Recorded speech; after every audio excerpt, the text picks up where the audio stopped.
Halo teman-teman, ketemu lagi dengan Dr. Grant di channel yang selalu memberikan informasi terbaru terupdate buat kalian semuanya.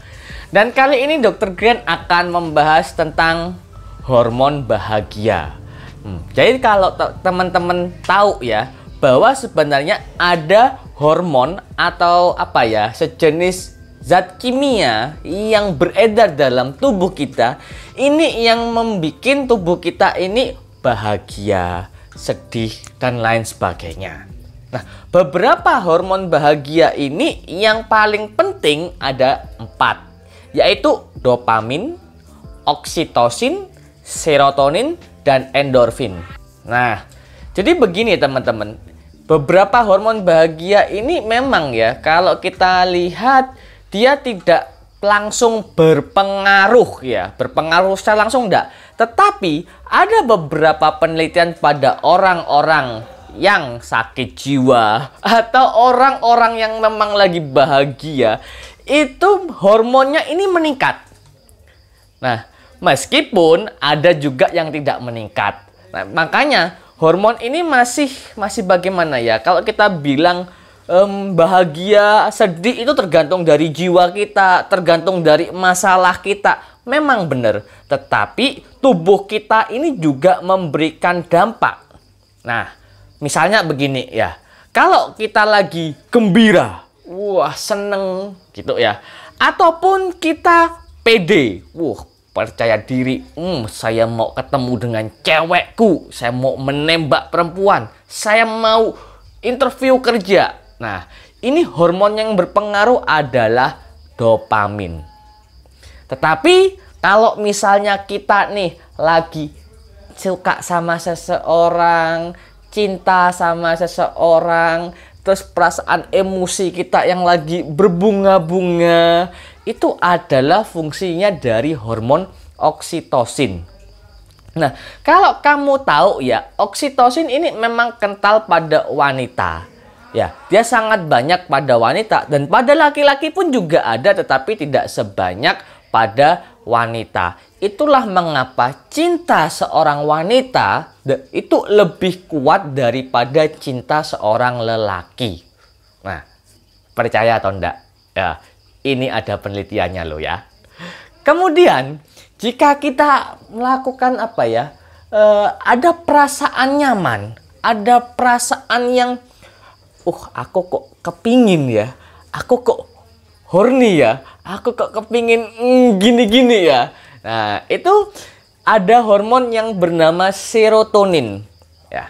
Jadi oksitosin dan serotonin ini memang hampir sama ya.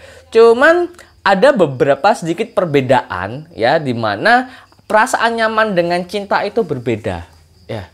Tapi kalau ditinggal pada waktu nyaman-nyamannya itu yang memang sakit ya, sakit sekali. Bisa jadi karena ya ditinggal serotoninnya juga turun drastis. Wah, otomatis sakit banget. Nah, begitu juga dengan kasih sayang ya, oksitosin yang berpengaruh. Tetapi kalau libido atau keinginan hasrat itu lebih ke arah serotonin. Dan asal kamu tahu, serotonin pada laki-laki lebih banyak daripada perempuan. Itulah mengapa laki-laki itu pikirannya ngeres terus ya, kepingin gitu-gituan terus. Berbeda dengan perempuan yang lebih melakukan perasaannya yang diutamakan, kasih sayang itu. Kemudian ada lagi yang namanya hormon endorfin. Hormon endorfin ini mempengaruhi nyeri, rasa sakit, stres. Nah, jadi ketika endorfin ini turun, otomatis ya, ketika kita kena sakit gitu, cuma dijiwit aja ya, tapi rasanya lebih sakit daripada ketika endorfin kita lagi tinggi.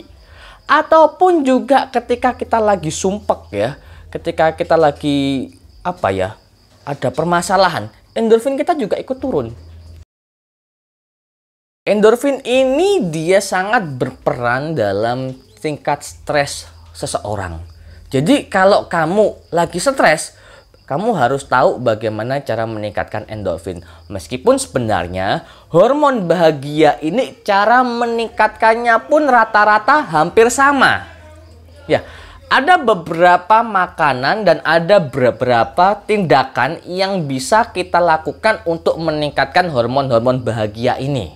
Ya, kalau makanan nih, misalnya ada kopi, kemudian ada coklat, kemudian juga ada makanan pedas, kemudian ada daging dan kedelai. Ya, salah ngomong ini. Kemudian kalau tindakan, ada beberapa tindakan yang harus kita lakukan untuk meningkatkan hormon bahagia. Salah satunya adalah olahraga. Itulah mengapa ketika kita aktif jogging tiap pagi hari ya, itu bikin hati kita, bikin emosi kita itu lebih stabil. Kemudian ada juga pijatan. Kamu pasti pernah ya kalau lagi sakit ya, itu dipijet atau dikerok, itu akan terasa nyaman. Greges nih, misalnya kena dengue ya, atau cikungunya, greges, demam, linu-linu. Tapi setelah dilakukan pijatan-pijatan ya, dikerik, akan terasa lebih nyaman. Itulah mengapa pijatan ini bisa meningkatkan hormon endorfin. Kemudian ada juga gini. Wah, itu loh. Tahu kan artinya gini? Ya, itu loh, ngeklik. Wik gitu loh ya. Itu juga bisa meningkatkan hormon bahagia. Bahkan ada beberapa pemain sepak bola melakukan wik sebelum bertanding. Karena apa? Supaya emosinya lebih stabil. Selain itu juga tertawa. Seperti katanya Warkop DKI, tertawalah sebelum tertawa itu dilarang. Karena tertawa itu bisa meningkatkan kita hormon bahagianya sehingga emosi kita lebih stabil.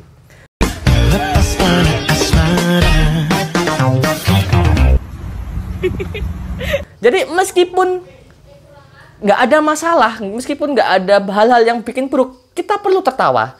Itulah mengapa kalau kamu pernah baca atau lihat di Google ya, ada beberapa terapi tertawa, orang tertawa terus. Ya, disuruh tertawa meskipun dia nggak ada hal yang bikin lucu, harus tertawa. Itu fungsinya apa? Untuk meningkatkan hormon bahagia itu. Dan selain itu ada juga mendengarkan musik.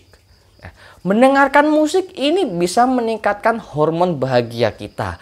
Karena musik ini langsung dia menuju ke saraf otak kita. Sehingga saraf otak ini langsung menuju ke hormon kelenjar pituitari. Dan membuat hormon bahagia kita meningkat. Ada juga dengan cara meditasi atau untuk umat muslim bisa dengan cara sholat. Untuk non muslim bisa meditasi ataupun berdoa.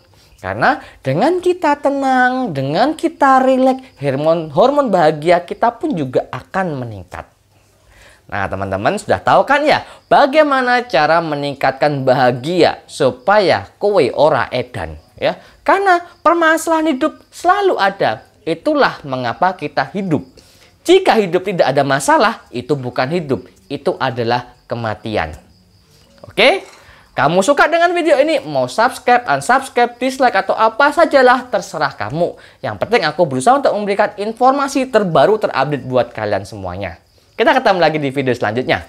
Bye-bye.